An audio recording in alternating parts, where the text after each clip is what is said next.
Good morning, good afternoon, and good evening, wherever you're watching from this beautiful planet. We come to you guys with some semi-breaking news from the Middle East, specifically the northern side of Israel, near the border with Lebanon. The nutters from Lebanon continue to poke the bear, and at the same time, they are too cowardice to officially declare any conflict, and this is making things slightly complicated for the Israeli government, of course, the IDF, who are mostly focused on Gaza, and they don't want to randomly start having different operations, military operations up and down the country. So we're going to go into the details of that.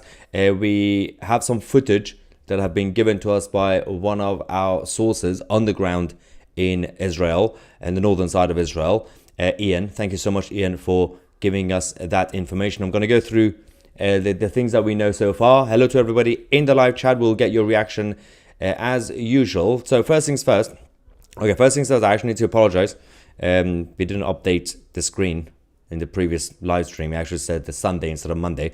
But the other good news is, thank you so much to everybody who subscribed. We have now reached 360,000 subscribers. Within the last over the last couple of months, we've been growing the channel massively, all thanks to you guys. All right, let's get on with the show. This is actually about what's been going on, especially since this morning, early hours of this morning, and this is not really anything new, but in regards to the Hezbollah nutters who continue to provoke. We have this footage, as I said. We received this from one of our sources, Ian, who lives in northern Israel. At 7:30, let me just go through the actual details first. He said, I was still in bed at 7:15 a.m. when the attack happened. 5 rockets launched from the southern side of Lebanon towards the northern areas of Israel that are still not evacuated. So that is also very important to know. 3 of them shot down thanks to the Iron Dome. 2, unfortunately, landed. Everybody's focusing on what's going on in Gaza. Everybody's focusing on the Islamist leadership down there. But let's not forget that there is also a threat from the northern side. And of course, most of the neighboring areas. But in terms of officially speaking, then the Lebanese and Hezbollah, they've continued to be a threat anyway. But let's go to this video that we have received earlier on. This is actually from this morning. Let's go.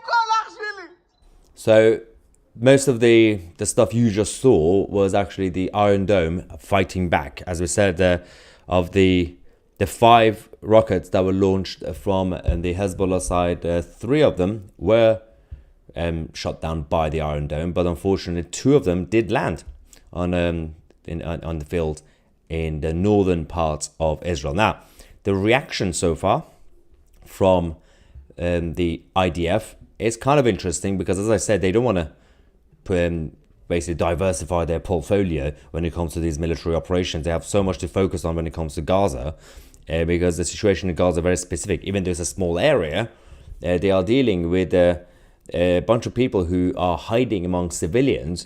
So it's a very sensitive operation, you know, unless they were going to go wipe out the whole area, which would be immoral, and they don't want to do that anyway. They want to be cautious about it. So they can't really start a conflict at the same time with Hezbollah. The next mission will be the likes of Hezbollah and the Iranian regime, because it seems like the Israeli government are very proactive when it comes to that. Right now, there's a lot of pressure on Netanyahu to sort out the hostages situation.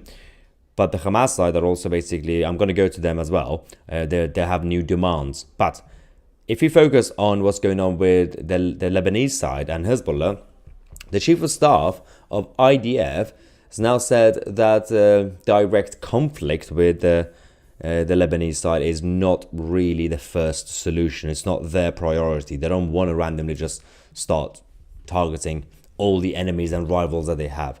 Anyway, Halavi, the chief of staff of IDF, visited the Lebanese border and emphasized the need for a change in strategy to ensure security to everybody in Israel. They know that there's a problem. Obviously, we had the 7th of October. A number of civilians in Israel were basically kidnapped.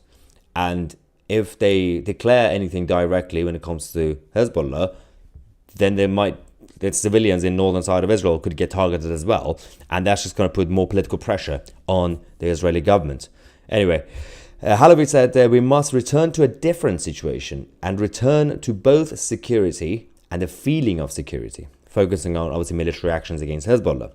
He acknowledged the possibility of any actual potential conflict as a means to restore peace, noting that this can also come from an attack and a conflict, while emphasizing that Israel views the conflict as a last resort, any sort of war. He drew parallels to Gaza, where the IDF uses considerable force to achieve security objectives. This is according to the Jerusalem Post. It is fascinating. So I agree with what the IDF are saying, but at the same time, their own prime minister, Netanyahu, came out being very robust in regards to knowing that he has to say we are going to come after all our enemies, from the Gaza side to the Lebanese side and the Iranian side, all sides.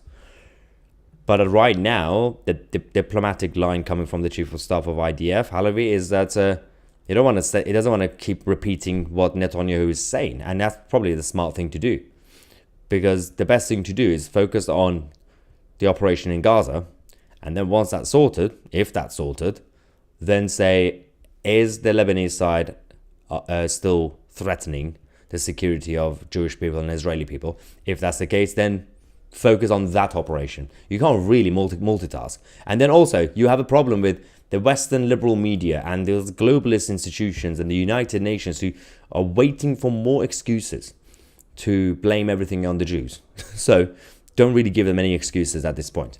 I'm going to come and get your reaction in the live chat as well, because it'll be interesting to see what you guys think of this strategy from the Israeli side. But talking about the nutters in Gaza, they have now threatened to basically destroy the lives of the remaining hostages, saying that I think this is a reaction to what Netanyahu said yesterday, a couple of days ago, about telling the soldiers of Hamas that you should just surrender, don't really sacrifice your life for Sinwar. And I think the leadership are basically lashing out in Gaza, saying they are threatening to basically target the 105 remaining hostages unless Israel meets their new demands. They've said neither the enemy and its arrogant leadership nor its supporters can take their prisoners alive without obviously meeting their demands. It is also weird that they think that they are dealing with some sort of Western liberal president or prime minister that would easily cave in. Now, some people criticized Netanyahu over the last couple of months in terms of the timing of the negotiations. But if it were Justin Trudeau, for example, and if it were a number of Canadian hostages, he would have completely surrendered to the enemy, saying, yeah, let's negotiate. What do you want? Do you want a few $1 billion? Yeah, we'll give it to you. Biden would have done the same thing. But Netanyahu is from that region. He knows the game. He knows you can't directly and openly or willingly negotiate with these people. And when he was under pressure, then he had to do it. There's also another theory that is, I hope it's not true, because actually the leadership in Gaza did say one or two of the hostages might not be alive. The theory is that some of them might not have survived out of the 105 remaining hostages, and they are just trying to basically prepare for that from Gaza. They're preparing the mindset, saying, hey, we could target your own the hostages that we have who are still alive, but they might not be alive. I hope that's not true. I hope they're alive and safe, but it is absolutely possible that some of them might not be alive, and the leadership and Sinwar are basically using this as an excuse to basically say, hey, You have to meet our new demands, or I'm going to go take away this person's life or that person's life. That's also extremely possible. Let's quickly go to you guys and get your reaction. Actually, Belinda believes saying the same thing, saying hostages are probably not alive anymore. There is so much propaganda against Israel that they are making them out to be demands it wrong. Yeah, I mean, there's definitely... It's fascinating. One thing about the Jews and Israel in terms of the perception is, generally speaking, certain things, there's propaganda against it or for it in the world, in life. Whether it's right propaganda or incorrect propaganda. But when it comes to the Jews and Israel, the perception is, if you are a lefty in the West, or in Australia or New Zealand, the perception is that the establishment and society is in favor of the Jews and Israel. But then when you dig deep, you realize how much propaganda is actually against the Jews. So it's a fascinating concept, which needs to be actually completely analyzed there, because it's been completely ignored for the past few decades. You would think everyone thought, well, after 1944, 45, this is going to be the new world, the new world order, and we're also going to help the Jews get their country and everything else, and things will be fine. Not only it's not fine, it's regressed, because the level of anti-Jewish sentiment that we are getting is not just from Islamists. It's not. It's from Europeans, white Europeans, Northern Americans, Africans, Asians, people in New Zealand. There are people who are not necessarily Islamists who are leading this movement against the Jews. Jeremy Corbyn, George Galloway, there's so many of them. But this is, again, something that needs to be dealt with at some point. Kevin Wall says, just joined the 360,000 club. A great informative channel. Glad to be here. Maya, thank you. I'm just putting words in Kevin's mouth. Thank you. He didn't say thank you. Maya from Australia. Well, hello, Kevin from Australia. We do like, we're the patriots in Australia as well. Good colonials. Right. All right, let's see what else. Yeah, so Sandra says, so it's Gaza, Hezbollah, Judea, Samaria, Yemen, Iran. So wait, I think I missed the first part of the whole the whole message. Laura says, Maya, this is just going to keep escalating as you can't talk sense to these people. They are hungry for war, and it's always been there. There will never be a ceasefire from their side. Well, yeah, I mean, this is what I don't understand. Why we are... Okay, we can't debate with Islamists. We can't debate with these nutters. But I'm also talking about the debate we are having in our own countries here, outside of Israel, outside of the Middle East. You have a debate with certain people who are left-wing. Left-wing obviously hate Israel. We know that. And the Jews. The problem with that, obviously not all left-wing people. We're talking about the far-left ideology. Not every single left-wing person. There are left-wing people watching this channel, by the way. Hello, left-wing friends. But the point is, with the far left and the type like Jeremy Corbyn, that argument is, the debate you're going to have with them is very difficult, because some of them could be, depending on where they are in life and what they're doing, they could actually be honest with you, saying, yeah, basically we just don't like the Jews. But unlikely they will be honest. The problem I have is with liberals, not the leftists, liberals. These idiotic left-wing liberals who are going around saying, but all these innocent people in Gaza. Did you care about 2 days ago that we just got another update from Yemen? The thousands of and more children and innocent people were targeted in Yemen by Islamists. Do you care about that? Do you care about what happened in Syria? You don't care about all those civilians. Now you care about Gaza. This issue is a problem, this virus that we have in our society, that's infected liberals. Because with the far left and all those ideological people, Marxists and everybody, you always knew where you stand with them. They haven't changed. They've been the same thing for the past 100 years. The issue we have is with these so-called liberals.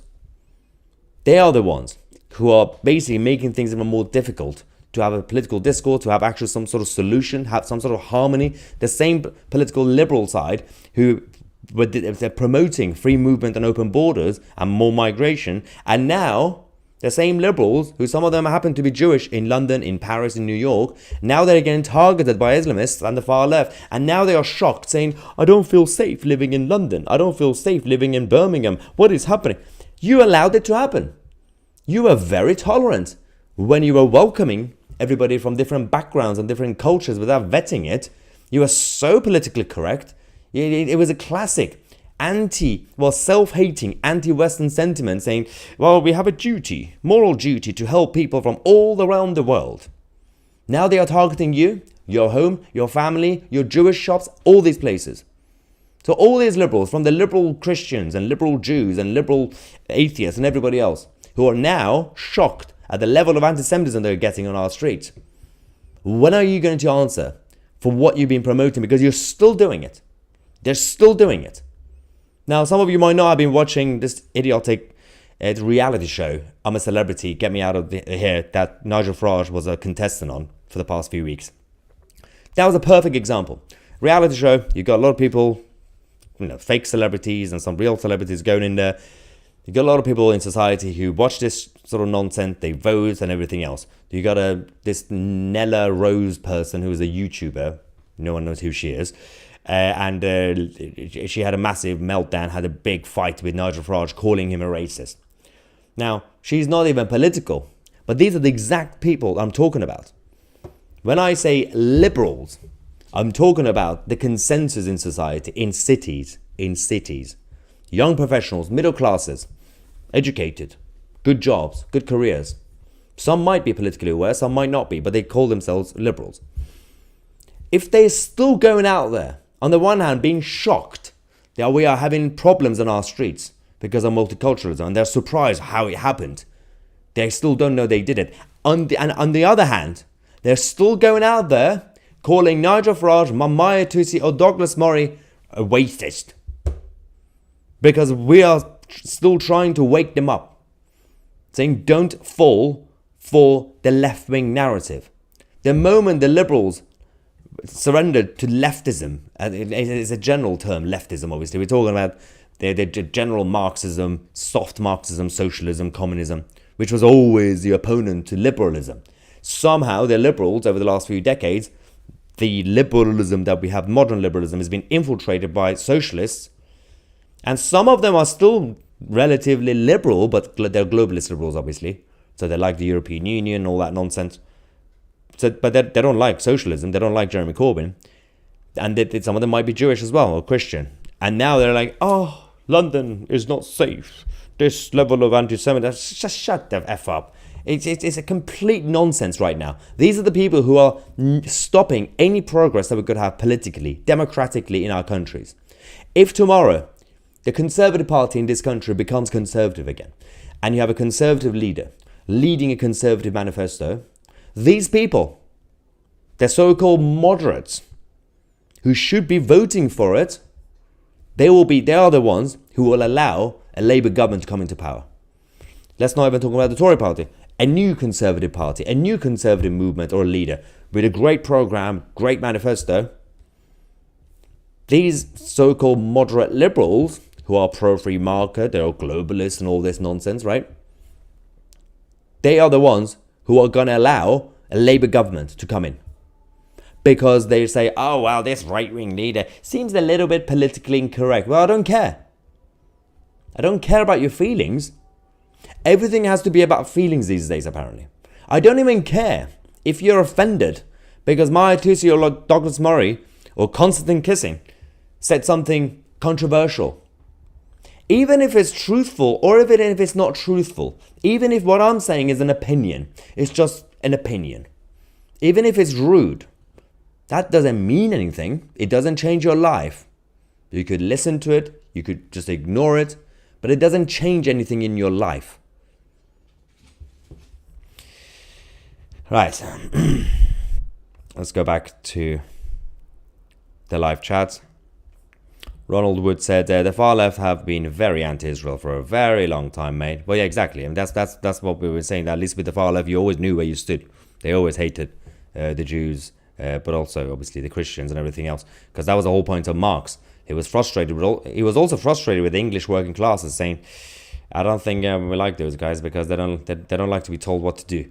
They can't be controlled. Even Marx knew that the English can't be controlled. But the issue is, we're talking about the liberals. They are becoming as bad.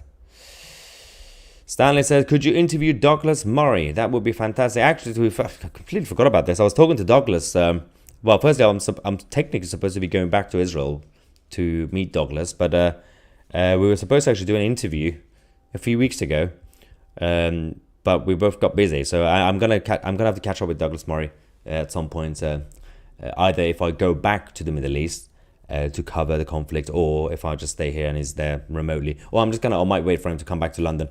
But I'll keep you guys posted. Yes, it's in the works. This long overdue interview with Douglas. Anyway, Laurie, thank you so much for your super chat. Maya, does your mother watch your videos? Yes, and she thinks I'm too soft and basically not right wing enough. If you think I'm right wing, if you think I'm nationalist, you should meet my mum. She's slightly more robust than me. She goes around. She goes around saying when she sees other, but obviously she's Persian. Her background is from Iran. She was born there. When she sees Iranians in the West, you still have a chunk of Iranians in the West who somehow become left wing, or they still complain about Britain, blah blah blah. She says, if you don't like it here, go back to Iran. She says that directly. I'm like, Mom, you're embarrassing me in front of my friends. So if you think I'm bad, you should be my mom. Yeah, she's more robust. Do we have any spammers in the live chat? I have a feeling some people are spamming. Mike B says, your mum sounds awesome. Thank you very much. I might one day actually bring it on the channel to kind of interview her, because I think you will be shocked. Actually, not you guys, but the rest of us, the establishment will be shocked. Oh yeah, there we go. See, Peter said you need to get your mother on. Yeah. She would bring back the death penalty for treason as well. It's completely chaotic. All right, do we have anyone spamming? Okay. Melina says, love your mom. DTM says, Maya's mom for Prime Minister. Oh no, what did I do? Until yesterday, everyone was saying Maya for Prime Minister. Now it's Maya's mom.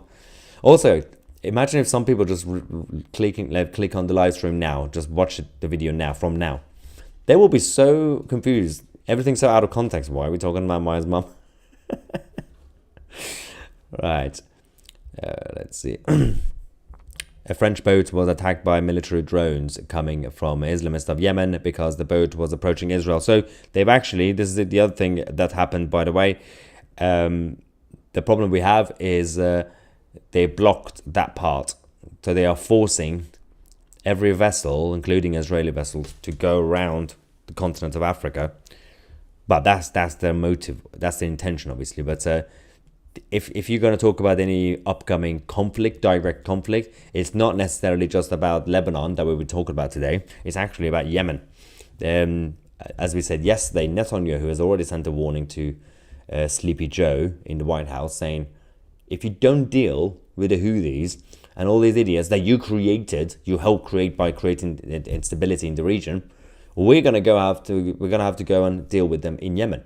But of course, he's not going to do it while they're still sorting out things in Gaza. And speaking of what's going on, obviously, if you joined us late, we were talking about one of our sources in northern Israel had sent me some information and some footage saying I was in bed at 7:15 a.m. this morning when the latest attack happened. Oh, by the way, the attacks have been happening for 2 months now. Is it 2 months? Yeah, 2 months now. So it's nothing new, but this is about direct rockets. So both Hezbollah and the others, the Hamas side in Gaza, for the past few decades, they had a very basic strategy and tactic, which was to launch things, but in a meaningless way. It was just to basically kind of poke the bear in Israel. They never actually aimed the real residential areas or anything like that. But obviously more recently, it's becoming more regular. And the problem with that is that over the last couple of months, Hezbollah has been doing the same thing. But now they are becoming more proactive. At the same time, their leadership says, we haven't declared anything yet. No, there's nothing official. There's no conflict. We could do it, but there's no conflict. They apparently sent out 5 rockets from Lebanon to northern areas in Israel. 3 of them blocked by the Iron Dome.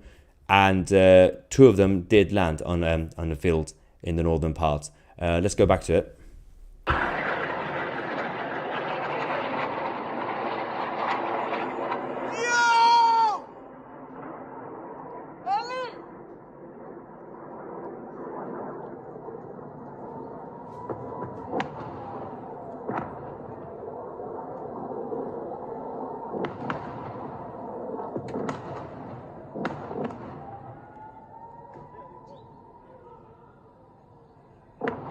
Yep. So that's the footage we had from Ian, who lives in the northern part of Israel. Blackfish Blue says Thatcher and Churchill, Maya's parents.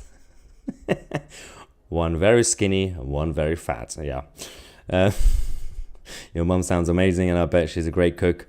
We'd love to see your mum. Yeah, I might have to do some sort of special episode, maybe during Christmas actually, because obviously I'm going to go home for Christmas. There's going to be quite Christmas dinner, so I might actually force her.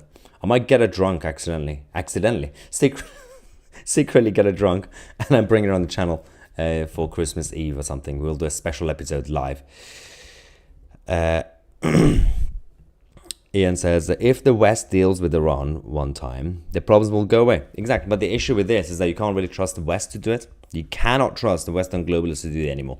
The Iranians have been also very proactive. They are doing their uprising, but they've been quite clear. All they want from the West is basic support and vocal support and coverage in the media. But they are more focused on the actual Iranian people in the country who are showing support for Israel. They will be absolutely fine, a lot of them, if Israel comes and targets the military sites of the Islamic Republic of Iran, the Revolutionary Guard, and the governmental buildings, target them, weaken the system, so the Iranians could finish this revolution, the uprising that they've started. They still don't trust America to come and liberate them. They don't want that. They've learned from their mistakes in the past, obviously. But yes, we're gonna continue. Let's see what else we have. Andrew says, can your mum give us some Persian food recipes, please? She actually, well, one of her best recipes, ironically, is actually it's lasagna. She does make one of the best lasagnas, which is nothing to do with Persian food, by the way. Anyway, thank you so much for joining tonight. Oh my God, we've had 5 live streams today. It's been absolutely chaotic. Tomorrow we're going to talk about France. Yes, the French government, they're becoming robust, but the French parliament are becoming treasonous about the immigration issue in the country. We're going to talk about the SMP. We're going to talk about Alex Jones returning to X or Twitter. We're going to talk about the latest from Tommy Robinson as well. Obviously, his verdict today, the court case, he was challenging his bail condition and he failed. He's still banned from London. I cannot believe they banned him from London for doing nothing wrong. Anyway, we'll keep you guys posted. Oh, I just missed another super chat. Before we go, let's just quickly have a look. Don't go anywhere. We got Queen Nick. Thank you so much. Saying, Maya, you need to organize a drinks meet up for members. We'd love to meet you. Spotted you during the Israel march, but lost you. We'll travel from Portsmouth. So yes, the last meetup we had was, what was it? August? So we should actually have, well, actually we could do just before Christmas. Let me know in the live chat and in the comment section. Would you like, well, if you are obviously around England and London, South, if you would like a casual, obviously good meetup, obviously for the members of the channel especially as well, towards the end of December before Christmas, or do you want it early January when things are boring and quiet? Let me know in the comment section and in the live chat. Thank you so much for all the love and support. I'm Maya Tusi, and we are the media.